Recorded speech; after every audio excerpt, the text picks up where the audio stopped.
Hi guys, it's me again, Maymay. And if you're wondering how I turned this loose blouse into this, just keep on watching.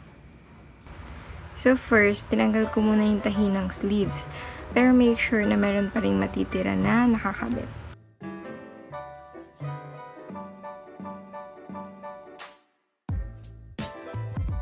Tapos, sinukat ko na yung mga pattern para alam ko kung saan ako magka-cut mamaya.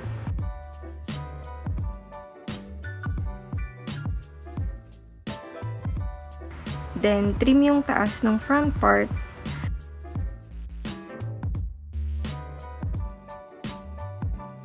Ayan na yung pattern na gagawin nating front part. Lagyan lang ng mark para mas mabilis mag-cut mamaya.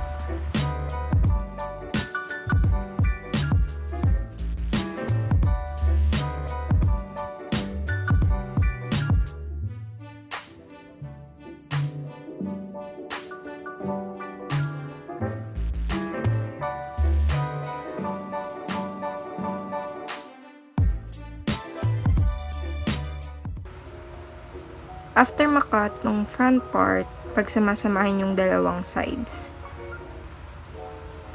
Make sure na maayos and magkapantay para same na same yung sukat.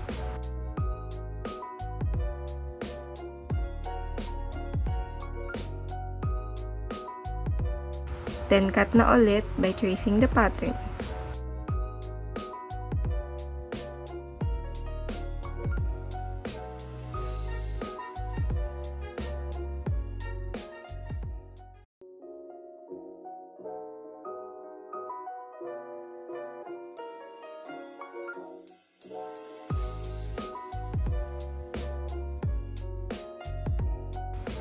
Next naman is yung pang back part na. Same lang din, trace lang din ulit ng pattern, then cut.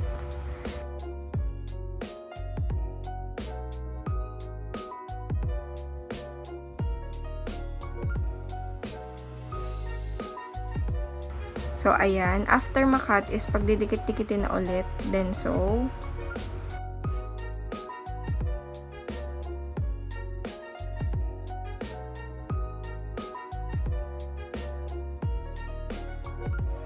O, diba? Ginupit-gupit, tapos pagdudugtungin ulit. De, joke. Para yan, mas maganda yung fit nung damit. Kasi kanina, diba, maluwag, kaya i-adjust natin. Ganun.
Ayan, sukat lang natin.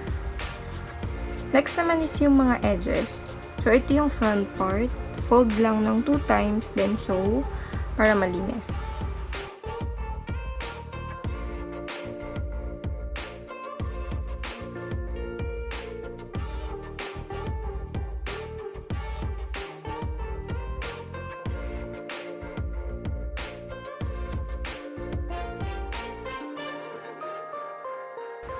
Tapos, ito naman yung back part.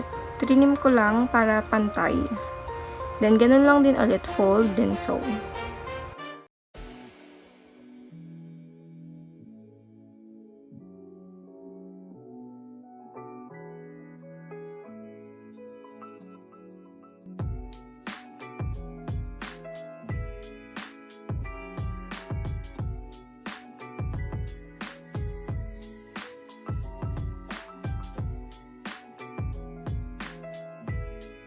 For the sleeves, magpa-fold lang din pero make sure na kasya yung garter na ilalagay after matahi.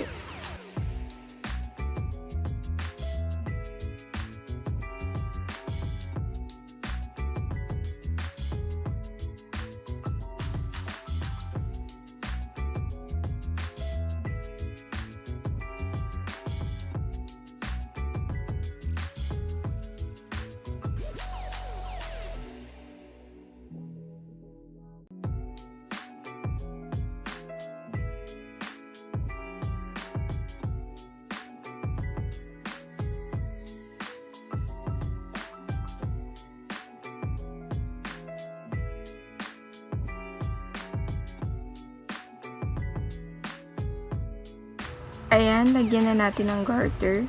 Sukatin nyo lang kung gaano kahaba yung need na garter para sa inyo. Basta komportable kayo.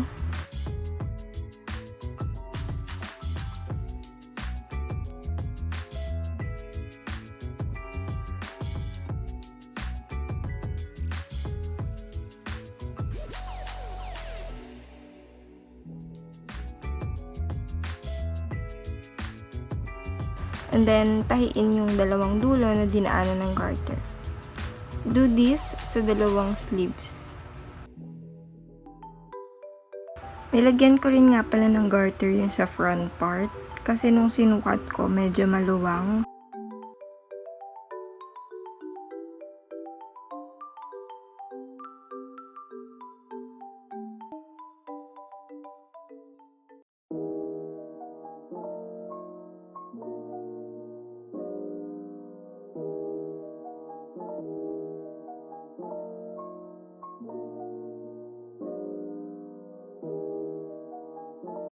Next is, gumawa naman ako ng parang waistband. Gamit yung mga excess fabric, pinagdugsong-dugsong ko lang. Yung size is 35 inches by 2.5 inches. Then, fold nyo lang sa gitna. Iko-connect natin siya dun sa front part lang. And yung dalawang sides is itatay naman sa likod. Pinagdugsong ko na rin nga pala yung sa back part. So, ayan. Connect lang natin.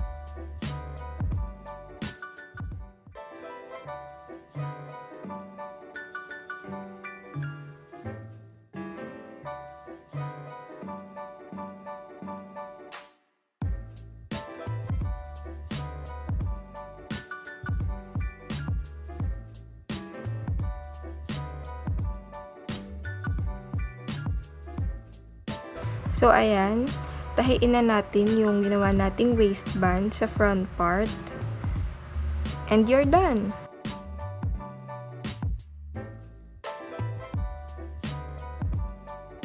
Here's the final result. Yung sa may back part nga pala is nakabuho lang muna. Medyo may luwag kasi dun sa part na yun habang iniintay ko muna yung order ko na zipper. Hindi kasi stretchable yung fabric kaya hindi pwedeng fit na fit yung pagkakatahi.